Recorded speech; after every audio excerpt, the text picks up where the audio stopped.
Welcome to the 2025 Chicago Auto Show.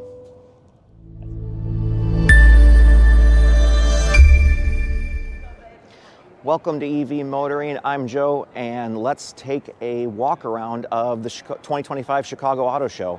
This year, the footprint is a little bit smaller, I guess similar to last year, right? Last year, we were only on one wing. Typically, it actually is this entire hall and the hall across the way over there. But I'm going to take a lap around, show you the brands that are here, show you some of the exciting vehicles, mostly the electrics, but we'll also point out when there's a $350,000 Ford Mustang like this one right here. We'll point that out too. That's the new Mustang GTD.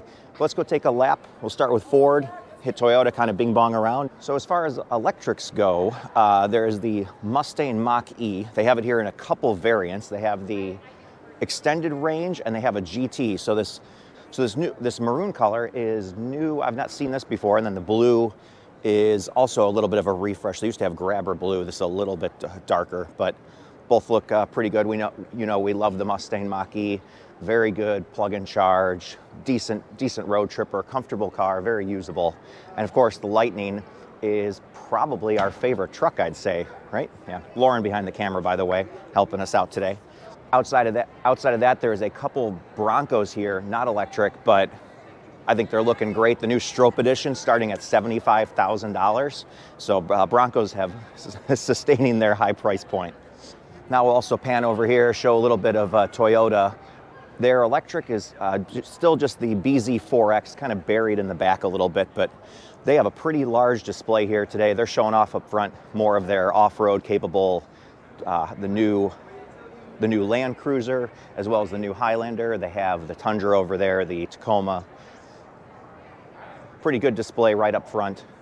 Ford, I also should point out, you'll see when we get over there, has the Bronco Hill Challenge. So if you want to see what kind of capabilities the Bronco can do, definitely come in, get here early, because these kind of little test drives fill up really fast, and they'll show off what the Bronco's capable of.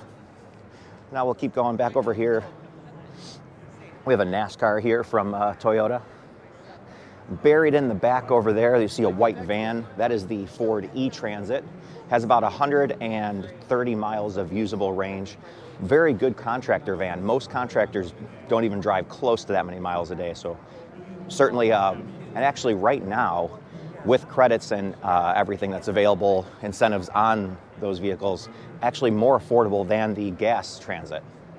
We have the Ford Raptor R right here. And next to that is technically the Expedition debuted a couple months ago, but this is the first auto show to have it on display. Not electric, but a very popular vehicle in the Ford lineup. I think they did a very good job of keeping the truck design, really having like a very good road presence. Now we'll kind of swing our way into Kia a little bit, because they have some of their electrics buried back in here. Up front, they have the Sportage and the Carnival minivan, but behind that, they have the Kia EV6. This is one of the best charging curve road trip vehicles you can get, between the Kia EV6, Hyundai Ioniq 5. Both charge from 10% to 80% in just 18 minutes. So really gets you back on the road really fast. 300 miles of range. By the way, that's something I should point out. The theme for this year is SUVs with 300 miles of range, because pretty much every brand now has an electric SUV that goes 300 miles. They all charge different though, and that's really the big key. Very few of them charge as fast as the Kia and Hyundais do. Kind of buried a little bit further back there, the white Kia Niro. That's their more entry level. We also kind of expect the Kia EV3 to eventually debut here. That might replace the Niro, because it is, I think, a superior vehicle in pretty much every way. But if you're very price conscious, you want value, Kia Niro is definitely one to look at, definitely a little more affordable than the EV6. And if price is not an option, and you have a family that you need to haul, I strongly recommend the Kia EV9. This is, they kind of had some fun with it this year. They put an off-road variant out here, but the EV9 is one of the best three-row family vehicles. It actually won Car of the Year. There it was, yeah. 2024, it was the World Car of the Year because of how good it charges, affordable priced, very, very comfortable, very reliable, just all around very good SUV. And I think they did a great job with the styling on it too. It just has It's sleek, but still got that boxy shape that everyone wants their SUV to be. And if you spec it all the way up, it actually has reclining seats. And here's the more normal one that you would actually see in showrooms. This is the EV9 GT line. So it's all-wheel drive. Again, just under 300 miles on this spec, but still has that 18-minute charging to get you 18 minutes from 10% to 80% to get you back on the road. Just an absolute charging monster. But this one here is certainly not that $60,000 entry price, spec'd all the way up to $76,000. So as with a lot of these cars, you start checking boxes and the price goes up quickly. Speaking of high prices, back over there is the lone Honda electric vehicle. You might be able to see it back in there. And Honda's charging over $45,000 for the Prologue. I strongly suggest go check out the Chevy Equinox if you're interested in a Prologue, because it's the same vehicle. And pictured right here is the Equinox. Those of you that are followers of the channel will know that we took the plunge and got one because bang for the buck, hard to beat. $35,000 entry price. We spec'd for the all-wheel drive because we wanted that performance, but getting over 300 miles of range for under $40,000 still at this time qualifies for the tax credit. Hard to beat the competitive pricing and value that the Equinox brings. They have a couple specs here. This is more of an entry spec. There's an RS with the blue, the two-tone paint blue with a white roof, and then right beyond that is the Silverado. So then next to the Equinox, we have the Blazer, and it is in what, in my opinion, is the best paint color of any brand right now. This Galaxy Gray looks so good. You have to see it in person. It kind of has like a little bit of a bronze, purple kind of, I don't know, it just looks different from different angles. We actually tried to get our Equinox in this color and just literally could not find one. They were gone. Or you can get your Blazer in a spicy red color. But just beyond the Blazer, we have a couple Silverados. This is the RST long range, but I want to show you a cool feature actually over on this Silverado. I've showed this in some videos before, but if you haven't seen the Silverado yet, it has what's called the midgate design. You can fold down the back seats and actually the whole back window to be able to still get giant cargo into the truck. So it kind of still maintains the truck utility of a single cab, but now you get all the comforts of a crew cab when you want that as well. So great to see that flexibility. Just it's a great solution to providing SUV comfort and still truck utility, depending on what you need that day. Over here, Chevy is also showing off their grounded concept. They're showing how you can turn a electric van into a camper. What do you think, Lauren? Would you go camping in that? I would consider camping in that. Pretty comfortable, it looks like. Yeah. Very big, very similar styling to like the Rivian van. So it seems very utilitarian. Obviously got all the power outlets here, so you can plug in here and charge. And then also here is the 30 amp outlet that is common for campers. So here, as I mentioned, is the the Bronco hill climb. Again, strongly suggested, a lot of fun, shows just how capable, gives a taste of how capable these vehicles actually are. Most people just buy them and run them around town, don't actually get to experience what kind of capability they have. Then right over here, we'll venture into Hyundai. Hyundai has a very new, exciting SUV out. They have the Kona, which is very similar to the Kia Niro. That goes about 240 miles. They have the Ioniq 6, which is about 350 miles in the top range spec. They have the Ioniq 5, which won MAMA's, the Midwest Automotive Media Association's Car of the Year award to the Ioniq 5N. And here's the brand new Ioniq 9, built here in America, in Georgia, I believe, going on sale this spring. So definitely, by the time you see this, reach out to dealers because they're going to start getting these pretty soon. This is just another, basically based off of the Kia EV9, completely different styling. You see the 8-bit styling has gone to the extreme. I'll have a full walk-around video of this where I crawled into not just the second row, all the way back in the third row, and I had way more room than I expected. So very well packaged to fit adults in all three rows. Here's a couple of what I mentioned. Here's the Ioniq 6. You can see the Kona just back there. And then in that light blue is the Ioniq 5N. So a couple features about the Ioniq 5N. It actually has simulated gears built into the mapping of the drivetrain. And also you can do a simulated like pumped in audio noise. A lot of people do not like that. They want their electric cars to be whisper quiet. They don't want fake engine noise. But what I think is great is they gave people the option, because you can just go in the screen and turn it off if you don't like that feature.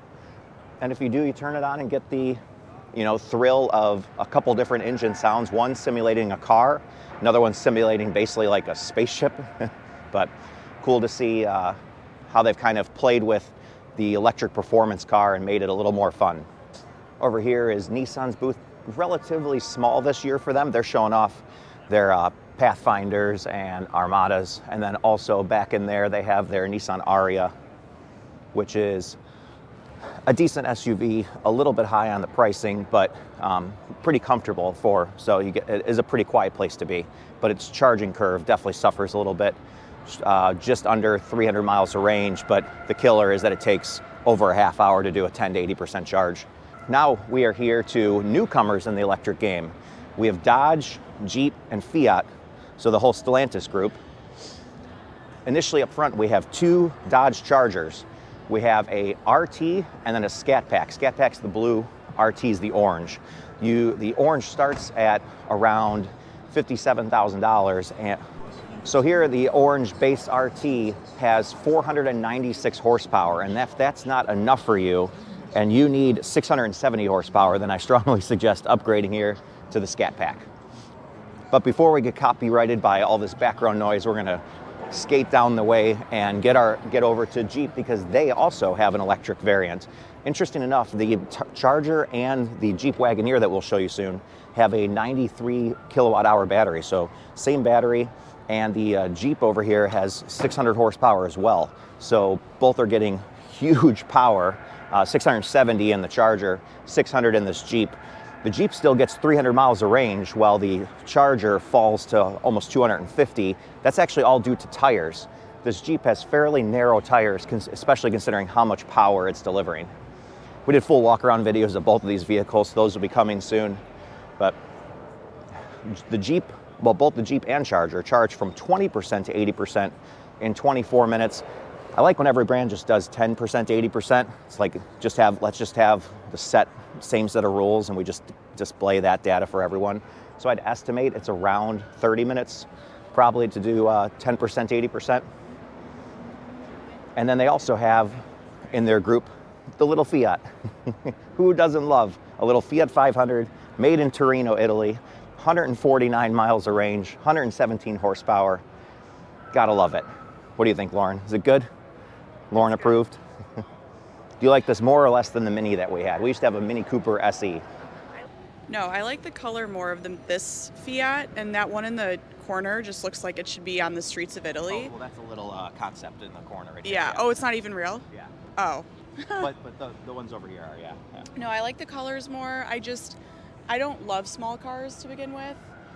So I don't think I'd ever want to go back to like a Mini or a Fiat personally, but if I had to choose, looking at the Fiat right now, it's a much, I think, cooler car than the Mini. Yeah, I do have to say, I liked the Mini more than the old generation Fiat. The old generation Fiat was compromised, quite small. This is still small, but the styling here is definitely next level and basically priced right where that Mini went away. So. And of course, you gotta love the little Italian flag hanging out right here. Yeah, see, that's where I'm biased. Well, through the magic of teleportation and video editing, we're now gonna disappear from this side of the floor and appear over there. So we successfully teleported over to the other side of the arena. We have the Chicago Drives electric track here, so you can be wafted around in a slew of electric cars. Definitely check it out if there's a specific car you want to get in. In particular, what you can tell in here is, especially during the show, it'll be very loud. And when you get in certain cars and close the door and it gets dead silent, you'll realize how good the isolation is on some of these cars. couple brands that are new to the auto show this year. We have VinFast. It's actually a company out of Vietnam. Cars are based off of an old 5 Series chassis. Those are ordered online, similar to the way Rivian and Lucid and Tesla are. We'll put an overlay here. Rivian actually has their all-new R2 and R3. Those are coming next year. Going to be built here in Illinois. And then we have Lucid, which some of you may know the Lucid Air, but really the big deal is this is the debut of the Lucid Gravity. 3 rows, they call it SUV. I think it's more of a station wagon, but 450 miles of range. And they don't do it with just a massive battery. It's a 123 kilowatt hour battery, still big, but it's incredibly efficient. A drag coefficient of 0.28. So incredibly efficient motors, coupled with a very slippery design, gets you incredible range. And a 926 volt architecture allows you to, if you find the right charger, because sometimes it's hard to get find a charger that has that power capability, you can recover 200 miles of rated range in 12 minutes. That's ridiculous. I mean, that's like, I don't know that I can stop, get out, go get a cup of coffee in 12 minutes, and the cars are ready to drive for another 3 hours. But we'll roll forward here. We have Tesla here. Surprisingly, Tesla does not have the new Model Y on display. They have just the old generation. They do have a couple Cybertrucks, including this one here with the tent on the back. So Tesla's ready for camp mode. You may have seen in some of our videos, we've done camp mode in our Model 3. Plan on using the Model Y for a road trip here soon to use camp mode in that. It's pretty convenient when you can set up a mattress in the back and it just keeps the car at the temperature you want it to be all night. And if you're interested in a Tesla, be sure to check the link down below. I actually have a Tesla referral code. At the time I'm filming this, Model 3s get $2,500 off if they use the link to purchase, to place an order. So make sure if you're interested in a Tesla, check out the current incentives because they change literally by the week. So also they do a military discount, $1,000 off. Again, check out the link in the description for that. Another brand making their debut here is Polestar. You may have known, we actually used to own a Polestar 2. They also have the Polestar 3 and Polestar 4 on display. Polestar 3 is being built in South Carolina alongside of Volvo. And the Polestar 4 is got a weird, quirky feature I'd love to show you. I've also mentioned in my channel many times, the Polestar 2 was not the best car I've owned, but it was my favorite car that I've owned. Very, very fun car to drive. Incredible performance. Definitely take one for a test drive if anything. But come over here and check out the back of this Polestar 4. What's missing? There's no back window. Instead, there's just a camera at the top that displays on the rear view mirror. Look forward to driving one and seeing, do I get used to that immediately or do I constantly expect to have a window behind me? Very interesting feature though. There's a lot of people working around here, so we're kind of trying to dodge them and just get through the floor as fast as we can. Over here is yesterday when I was here for Media Day, this was by far the busiest section because Cadillac has 2 vehicles debuting, and in my opinion in general, Cadillac is just really hitting their vehicles out of the park right now. We have the Optic right here in orange, bright orange. Basically, it's the Cadillac version of our Chevy Equinox. So it still has the same motors and battery, so a little bit slower charging, but 302 miles of range. Then on the far end, we have the Cadillac Lyriq, again, 300 miles of range. This is that trend I was telling you about. A little bit bigger, a little bit more comfortable. Based on the Blazer, price goes up about $5,000 to $60,000. This was $55,000, by the way. And now in the middle, we have the new entry, Cadillac's 3-row Vistic, starting at $79,000, coming to market here pretty soon. Has a bigger version of the battery that's in the Lyriq. So very fast charging because the Lyriq, Vistic, and Escalade get an 800 volt architecture battery that allows much faster charging. More than twice as fast of charging actually. Because the low voltage in the Optic and Equinox, charging at most chargers is a little bit slower than you'd expect because of the amperage that the charger can put out compared to the voltage in the battery. Of course, right behind there, I briefly mentioned, was the Cadillac Escalade. Well, that's actually the gas one. Electric one's just beyond it, but either way, 6 figures for one of those. Another car that's really been nailing the electric game is BMW. They have the i4, i5, i7, iX. In particular, what I really like that they do is their styling. Basically, an i4 and a 4 Series, an i5 and a 5 Series look almost identical, almost hard to decipher when you're driving on the road to tell, is that the electric one, is that the gas one? I don't think we should make electric an extreme styling difference. I love that it just blends in with all the cars around it, and you chose the powertrain that works best for your family. Then cutting through here to Volkswagen, we have this is the brand that started the whole channel. We had the Volkswagen ID4 when it first debuted in 2021. That was an outstanding car, built right here now it's built here in Chattanooga, Tennessee. And we have the all-new 2025 Buzz, which just started showing up in dealers. This is built in Germany, shipped over here, but they did an excellent job of taking the old styling cues and implementing it into the new kind of a retro futuristic style at the same time. Love the big Volkswagen logo, love the two-tone paint scheme that they're bringing. This one got, I think, some other wrap on the back, but they have all the old retro colors coming back. Here's another color choice for the Volkswagen ID Buzz, North American 2025 Utility Vehicle of the Year. I'm not sure that that's my favorite color though. I like the orange, I like the blue, that green looks pretty good. A couple ID4s that, as I mentioned, built here in America, so they currently get the tax credit. Again, always subject to change, but definitely check out the IRS website if you are thinking of purchasing one. And also a quirk is, a lot of times if you lease the car, you still can, no matter what, get the credit too, whether it's built in America or not. So definitely look into that. Only a couple brands left to go. So coming through, we're kind of skipping through Buick because no electrics here yet. And we're getting to what is my favorite vehicles and not Lauren's favorite vehicles. We're getting to GMC. So we're going to have the Hummer SUV, the GMC Sierra pickup, and these vehicles get as much as 450 miles of range as well, similar to that Lucid, but they do it in a whole nother way with absolute massive batteries, 200 kilowatt hour batteries in the Hummer EV pickup truck and the GMC Sierra pickup truck. They weigh over 9,000 pounds, which is just absolutely ridiculous. And yet do 0 to 60 under 4 seconds. So that is just such an incredible force being applied to get that much mass moving that rapidly. So again, we have the Hummer EV here, we have the GMC Sierra EV there, and the Hummer SUV.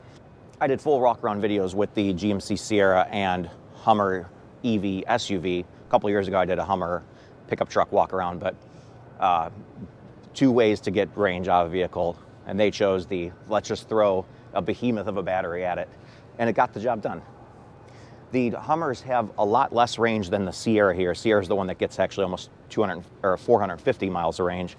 That's because of wheel and tire combo. Hummers have, of course, the off-road tire setup that severely impacts the range. Also a much wider tire.